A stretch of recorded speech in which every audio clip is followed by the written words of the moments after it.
Hi guys, Graham here again from Baintech Technologies. Today I'd like to tell you about the options that you have for maintaining your battery and keeping your batteries charged while off grid. So there's plenty of different options available, but I'll just touch on a couple today. So firstly, having a good battery and a good battery bank, and having the right size battery bank is very important to start with. If you're going away with batteries which are way undersized for the application that you've got, trying to keep them charged up on the go while you're off grid can be challenging, especially if you come into bad weather and you've got a number of days where it's overcast and raining and you've been relying on solar to charge your batteries up. If that's the case, sorry, you're in for a big disappointment. So having the right size battery bank to start with is imperative. We have a great range of lithium batteries here at Baintech Technologies, also to the point where we have them with their own DC to DC built in as well. So that's one of the first options that we can look at.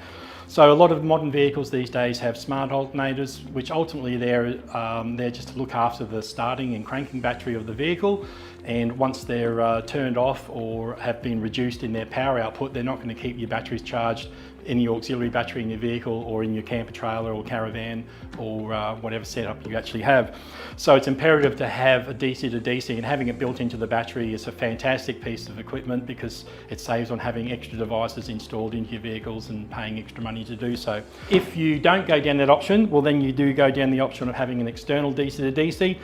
The C-Tech device here is a fantastic piece of equipment for that as well. This is the new D250 SE model, which is capable of doing lithium as well. So it will do all chemistry of batteries from lead acid through to your AGMs and gel batteries and also lithium.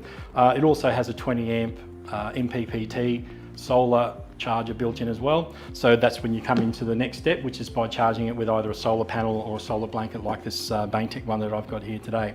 So having the DC to DC will keep it charged whilst you're driving the vehicle. And another thing, the advantage with the lithium is it's something that they charge up very quickly. So if you are working in an area where you have small tolerances and you need to get power into your battery quickly in a short period of time, look no further than a lithium battery. It's fantastic for that. So the DC to DC will keep your batteries updated and charged whilst you're moving.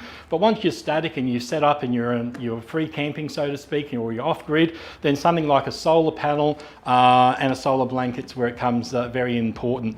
Even if you've got a caravan with a number of solar panels on the roof, as I said before, you do get days where you get a lot of overcast days, and therefore then it limits you to how much solar you get through those panels. By plugging in an external blanket, giving you, like this one here, another 180 watts of coverage, it just gives you that little bit more power than you normally wouldn't have if your solar panels on the roof aren't working to 100%.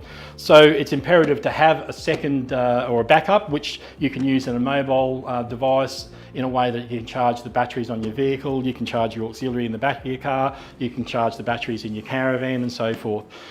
So, solar panels and solar blankets are a very important thing to have if you're going off grid. Even if you've already got solar on your vehicle, it's important to have a backup just to give you that little bit of extra power when you do need it.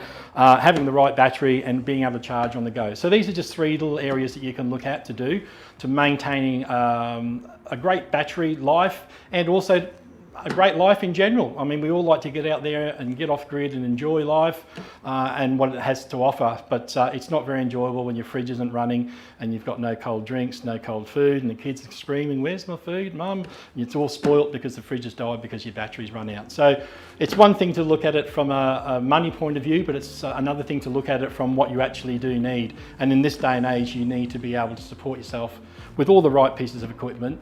And if you do it properly, you don't have to spend a lot of money, but just do it right the first time and it will save you a lot of hassles down the track. If you need any more information, please look up the link attached.